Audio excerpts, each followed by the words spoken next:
Aaron Dykes and Melissa Melton here for TruthStreamMedia.com. Hi, guys. And look at this picture. Look at this picture with like a tank with an American flag on it in front of a burning building. And it says, President Obama has announced that Syria will pay a heavy price for gassing its own citizens.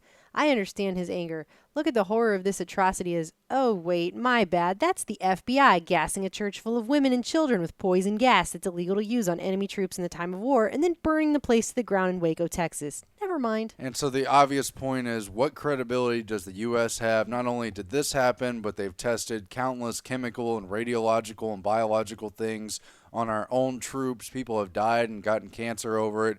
And yet, another war for the U.S.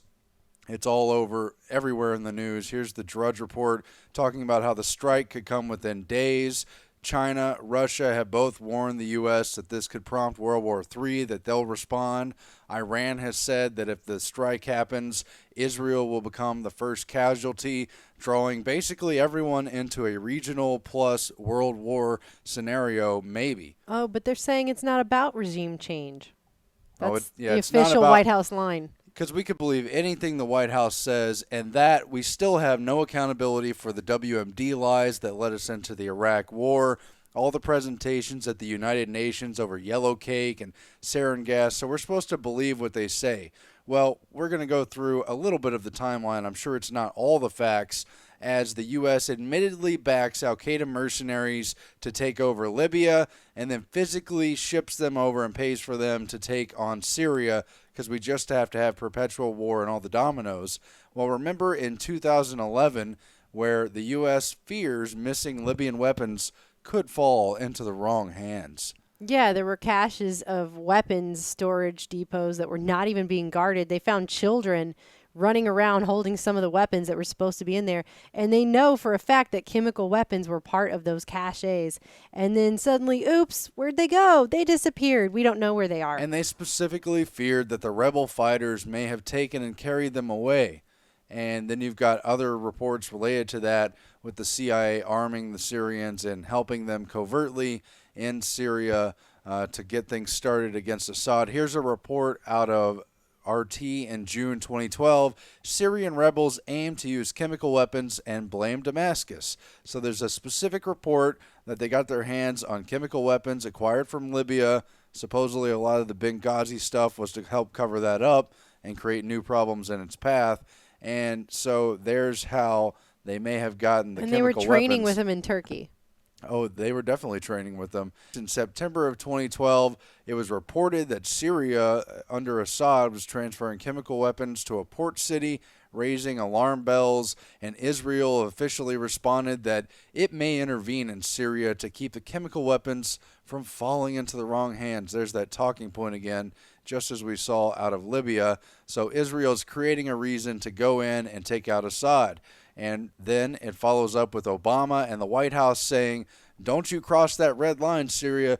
Don't you use chemical weapons. So the script the whole time has been around the idea that Assad is going to use chemical weapons, and that will be the pretext to draw the U.S. into war. Does it sound familiar now that we're actually going into war, and they're uncredibly, without proof, claiming that they use chemical weapons against their own people, just like that Saddam? Here's a troubling video that appeared in December of 2012 on YouTube showing the Syrian rebels, again al-Qaeda mercenaries backed overtly and covertly by the United States and European forces, testing chemical weapons. There's a YouTube video they published that shows them using it in a tank on rabbits, which is also very disgusting, but I guess they wanted to show they're tough people. And these reports just continued while they reported that Assad's going to be using these chemical weapons, and they think they've started to use them. As early as January 2013, reports went out in State Department cables claiming that Assad had used chemical weapons. There was never any proof, but they continued the assertions. By March, they were publicizing these assertions that Syria, under Assad, had now used chemical weapons against the people and the rebels, all for regime change. And here it is. Still no proof, but they supposedly were going to test soil samples to look for proof of sarin gas as allegations of Assad using chemical weapons continued. And it became a whole thing just a few months ago about how supposedly these chemical weapons were happening. Well, I mean, just days before this latest supposed chemical weapons attack. Assad invited the UN investigative team to go over there to look for the chemical weapons and to talk about all of that stuff. So it makes absolutely no sense now that they would then invite them in to do all of that, and then days later they're going to turn around and use it. Assad does not benefit from this in any way. The only people that benefit from this are the people that are obviously behind it. And Assad's a nasty guy, so's Russia, so's China, but they're all in a pretty good talking point when the U.S. continues to lie and provocate war and openly talk about how they're going to get to Iran, and that's... I went through the Pentagon 10 days after 9/11, and an officer from the Joint Staff called me into his office and said, I want you to know, he said, sir, we're going to attack Iraq. He said, I just got this memo from the Secretary of Defense's office that says we're going to attack and destroy the governments in 7 countries in 5 years. We're going to start with Iraq, and then we're going to move to Syria, Lebanon, Libya, Somalia, Sudan, and Iran. Partly outlined in this Brookings Institute report, Which Path to Persia. You've got lobbyists who openly talked about starting a war with Iran. We know that Syria is just another domino on the path to Persia, which means Iran, and they openly talk about how they can draw Iran into a war, how they can create a provocation, how they can get Israel to strike them, how they can create a velvet revolution to support a popular uprising, how they can inspire an insurgency. Doesn't that sound familiar in the wake of both Libya and Syria, to inspire an insurgency to take on Iran or to take on Syria or to take on the country of your choice, depending on what day of the week it is? Well, they know the American people and the troops are not going to get into another full-scale war, so they have to do all these proxy social media color revolution wars and do it bit by bit, part by part. It's still the same outcome, though. They're still going to kill a whole bunch of people, and why? And, of course, John Kerry went on TV to say no one can deny this is going on, even though no proof has been shown. That his whole speech was about that. Kerry's whole entire speech, in between trying to horrify people and, in his words, quote, shock the conscience of America, was to go on there and continually say over and over that if you don't believe this, you're just wrong. And if you don't really believe this is happening, you need to check your morals. And if you don't, whatever. I mean, they could do this on a set. They could make this look real. I mean, they've done it before. And our country trains for terrorism all the time using crisis actors. Here they are. They haven't shown any proof of the dead people. They show a lot of survivors, and they definitely haven't shown proof that Assad actually did anything. But, of course, they have every reason to blame him because, again, since at least September 2011, they've been planning to use the pretext of chemical weapons so that the U.S. could have an excuse to enter into war and take out Assad if the rebel forces aren't able to take him out beforehand. They've now been in more than 2 years of so-called civil war, again, bought and paid for by the West, so they could take out their domino. And the U.S. has, again, a whole history of using chemical weapons on its own people. Not only the Waco incident, which was shameful and killed children, and they would definitely be crying about that if they did have proof Assad did it. Here's the Army spraying St. Louis with a toxic aerosol in 1955. It was cadmium sulfide, and several people died. Many others got sick and got cancer, and they didn't even tell people. They didn't even tell the political leaders of the time. The Army just secretly sprayed this on an entire U.S. population, and that was not the only city. They did it I mean, there are declassified documents that after World War II, they were sending ships up the coast of California and spraying viruses to see how far the viruses would spread on small coastal towns. I mean, that's declassified. This is all on record. And let's just keep it clear that, again, the chemical weapons went missing from Libya and admittedly fell into the Syrian Rebels' hands, and they reportedly were planning to use them to frame Assad. Is that what happened? Russia says there is every reason to believe that it was the armed opposition fighters who used chemical weapons in... The results of the analysis clearly indicate that the ordnance used in Khan al-Assal was not industrially manufactured and was filled with sarin.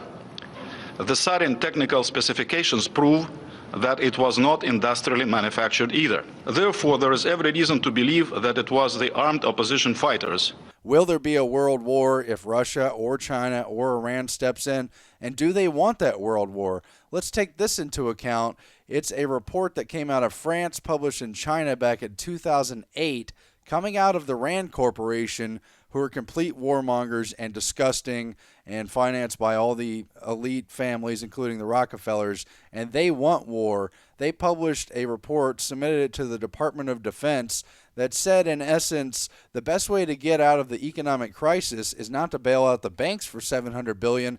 They should spend that money waging a new war and provocating a third world war, because look at the example of World War II and how that created economic growth and put the U.S. back on top.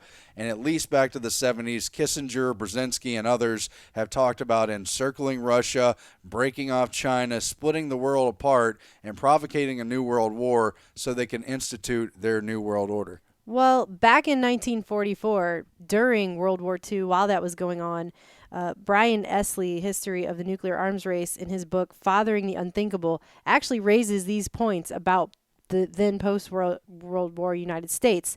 The necessity of a permanent war economy, which has first been argued as early as 1944 by leading industrialists and military chiefs, was now being vociferously advocated. The survival of capitalism in the United States demanded increased arms expenditure, and that in turn necessitated the manufacture of a major enemy. And you've seen stories coming out today where they're talking about how Lockheed Martin stock has just shot up because of them announcing that they might bomb Syria.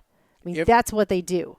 If they do go into war, whether it's just in Syria or whether it becomes a wider war or whether they take on Iran next, because they seem to just move from one country to another, do you really believe that John Kerry's children will serve in that war, or that the Clintons' child will serve in that war? I mean, obviously Chelsea's a woman, but nonetheless, do you believe any of these Congress people will put their sons and daughters into the war? No. Obviously not. They're going to send your sons and daughters to go die in the war. Your friends and family, your neighbors, your community members, the people on the football team you like from high school who went on and joined the Army because they thought it was patriotic, they'll be sent to war to die. They'll be the ones going to pay the ultimate price. And they've done polls showing that only 9% of the country supports going to war. I guess that guarantees it's going to happen, because they say they're moving forward with the strikes and that it's imminent. And here's Obama, the Peace Prize winner, just launching another war. It's disgusting, people. It's just absolutely disgusting. Dawn of war. It makes me sick. I mean, they're just going to go kill a whole bunch of people, and all anybody in the media can talk about today is freaking Miley Cyrus and stuff that doesn't matter. We're killing people. All our country is doing is spreading death everywhere. And once they go in and openly bomb these countries, then what do? They go in and send aid. And what does that aid do? It turns around and gets spent back to people like Lockheed Martin to buy more weapons of war. That's how we do it. How do you like that, people? When is it ever going to end? When's it going to be enough? When are people going to say no? And when are we going to make them listen to us? I don't know, but we'll sign off for now at TruthStreamMedia.com.